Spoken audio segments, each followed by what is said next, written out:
நம்ம தர்ஷனோட கல்யாணம்னா சும்மாவா? அது ஒரு சாதாரண கல்யாணமே கிடையாதுங்க.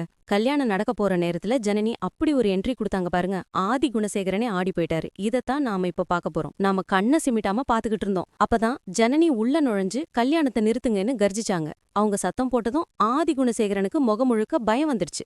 ஜனனி அவரை தள்ளி விட்டாலும் அவங்க கீழே விழல. சட்டுன்னு எழுந்து நின்னு ஆதிக்கு ஒரு பயங்கரமான சவாலை விட்டாங்க. அதுக்கப்புறம் இதை விட பெரிய என்ட்ரி ஒண்ணு நடந்துச்சுங்க. அது நம்ம பார்கவியோட என்ட்ரி. அவங்க சும்மா சத்தம் போட்டு வரல, ஒரு கிளாஸா பவர்ஃபுல்லா வந்தாங்க. பார்கவிய பார்த்ததும் நம்ம தர்ஷனுக்கு திடீர்னு ஒரு தைரியம் வந்துச்சு. அதோட நிக்கல, நம்ம சக்தி கூட உள்ள வந்தாங்க. அவங்க வந்ததும் மொத்த கதையுமே தலைகீழ மழிடுச்சு. அப்புறம் கதிர் வந்தாரு. அப்பதான் கவினோட கொலை கேஸ் பத்தி ஒரு அதிர்ச்சி தகவல் வெளியாச்சு. இத ஒரு பெரிய ட்விஸ்டா நம்ம பார்க்கணும். அறிவுக்கரசிக்கு எதிரான ஆதாரங்கள் ரொம்ப மோசமா ஆபத்தானதா இருக்கு. அது ஒரு பெரிய அச்சுறுத்தல் மாதிரி இருக்குங்க. இந்த திருப்பம் அறிவுக்கரசிக்கு ஒரு பெரிய அதிர்ச்சியா இருந்துச்சு. அவர் குற்றவாளியா நிக்கிற மாதிரி அப்படியே உறைஞ்சு போயிட்டாரு. ஆனா இங்க ஒரு முக்கியமான உண்மை இருக்கு. இந்த தர்ஷன் கல்யாணத்தை பிளான் பண்ணதுல அறிவுக்கரசிக்கு ஒரு பெரிய பங்கு இருக்கு. அவரோட தலையீடு தான் எல்லாமே இப்படி கைமீறி போறதுக்கு காரணம். அறிவுக்கரசி சும்மா வேடிக்கை பார்க்கல, அவர் ஒரு பெரிய தப்ப மறைச்சு வச்சிருக்காரு. அந்த தப்ப மறைக்க தான் இந்த கல்யாணத்தை சீக்கிரம் நடத்தணும்னு திட்டம் போட்டாரு. ஜனனி அந்த தப்ப பார்த்து கல்யாணத்தை நிறுத்த முயற்சி பண்ணாங்க. அந்த குழப்பமான சூழ்நிலையில ஜனனி அன்புக்கரசிய காப்பாத்த கூட ஒரு நாடகம் போட்டாங்க. அன்புக்கரசி இந்த சூழ்நிலையிலிருந்து வெளியே வரணும்னு ஜனனி சில ஆபத்தான விஷயங்களுக்கு தானே பொறுப்பேத்துக்கிட்டாங்க. அப்போ இருந்து இந்த குற்ற உணர்ச்சியையும் பழியையும் சுமந்துக்கிட்டு எல்லாத்தையும் சரி செய்ய முயற்சி பண்ணிக்கிட்டு இருக்காங்க. கதை போக போக ஆதி குணசேகரன் இன்னும் ஆபத்தானவரா மாறிக்கிட்டு இருக்காரு. அவர் ஈஸ்வரிய கொல்ல முயற்சி பண்ணாருன்னு ஒரு பேச்சு இருக்கு. அந்த முயற்சியில ஈஸ்வரி கோமா நிலைக்கு போயிட்டாங்க. இத சரி பண்ணத்தான் இப்ப எல்லாரும் போராடிட்டு இருக்காங்க.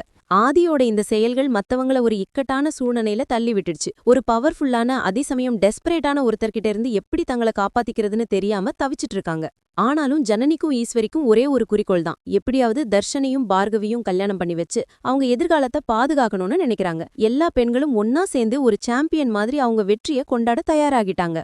ஆதி குணசேகரன் முன்னாடியே ஒரு கல்யாணத்தை நடத்த பிளான் பண்றாங்க. இது வெறும் தர்ஷன் பார்கவி கல்யாணத்துக்காக மட்டும் இல்ல, எல்லா உண்மைகளையும் வெளிக்கொண்டு வரணும்னு தான். கல்யாணம் நடக்கும்போது ஒளிஞ்சிருந்த குடும்ப ரகசியங்கள் எல்லாம் வெளிவர ஆரம்பிக்கும். உதாரணத்துக்கு ஆதியோட உண்மை அப்பா யாருங்கிற அதிர்ச்சி தகவல் வெளியே வரப்போகுது. ஆதி குணசேகரன் ஆதிமுத்துவோட உண்மையான பையன் இல்லங்கிற வதந்தி வெளியே வரப்போகுது.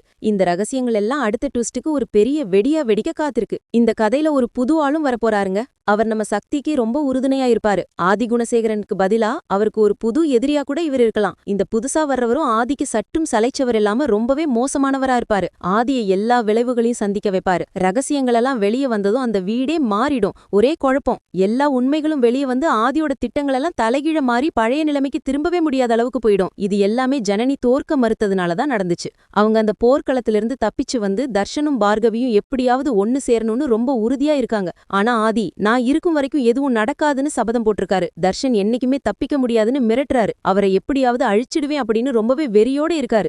ஆனாலும் ஆதி தடுக்கிறதுக்கு முன்னாடியே தர்ஷன் பார்கவி கல்யாணம் நடக்க போகுது. அது நடந்ததும் நிறைய ரகசியங்கள் வெளியே வரும். அடுத்த பெரிய ட்விஸ்ட் காத்திருக்கு. ஆதியோட குடும்ப பந்தங்கள் பத்தின ஒரு பெரிய உண்மை, அப்புறம் எல்லாத்தையும் மாத்த போற ஒரு புது ஆபத்தான எதிரின்னு நிறைய விஷயங்கள் வெளியே வரும். பெண்கள் எல்லாம் கொண்டாடுறாங்க, தர்ஷனுக்கு கல்யாணம் நடக்குது. அந்த வீடு அடுத்து வரப்போற விளைவுகளுக்காக தயாராகிட்டு இருக்கு. அடுத்த அத்தியாயத்துல இன்னும் 2 உண்மைகள் எல்லாம் வெளியே வரப்போகுது. இப்ப தர்ஷன் அடுத்து வரப்போற புயலை எப்படி சமாளிக்க போறாரு, இந்த பாதுகாப்பு திட்டங்கள், தியாகங்கள், தைரியமான செயல்கள் எல்லாம் கடைசியில ஜெயிக்குமான்னு பார்க்கலாம்.